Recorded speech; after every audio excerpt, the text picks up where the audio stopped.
Hi, I'm Angel with FleeceFun.com and with Shannon Fabrics. Today I'm going to show you how to make this adorable Baby Busy ribbon blanket. This is a continuation of the Nesting the Nursery series where I show you how to make everything that you see here using a cuddle strip kit and a few extra items. For this project you will need the following. You will need the remaining cuddle strips from your kit, a third of a yard of cuddle fleece or remaining scraps you have around, or a satin scrap, stretch needle, walking foot, rotary cutter, ruler, and mat. You will need a half a yard of 6 different varieties of ribbon. Alright, once you have all those items, it's time to get started. Taking the remaining strips from the cuddle strip kit, cut them to length. In the example, I cut 4 strips to 19 inches in length. Be sure to save your scraps for other projects.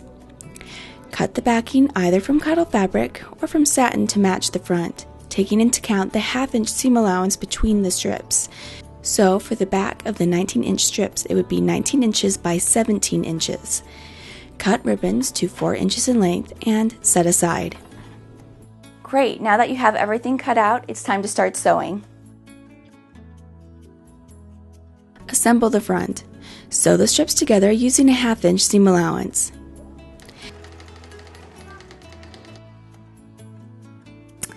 You might have noticed once you've sewn it all together that it's a little uneven. What you're going to do is you're going to take your handy dandy rotary blade and your mat and you're just going to square off those ends.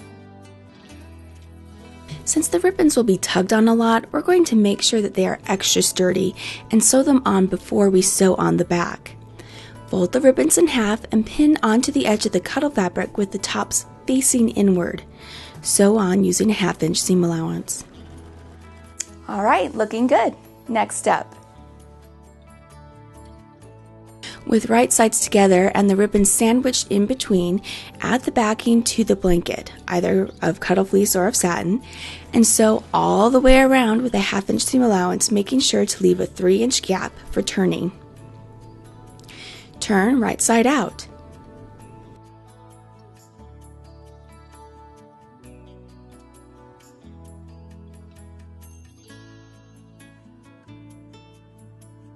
Tuck in the edges and sew the gap shut.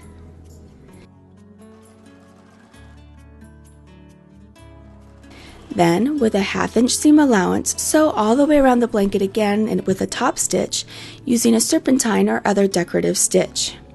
And you're finished! You have this adorable, beautiful blanket that's just the right size so baby won't drag it all over the ground. Well, they'll probably drag it all over the ground anyway, but not as much as they would with a full-size blanket.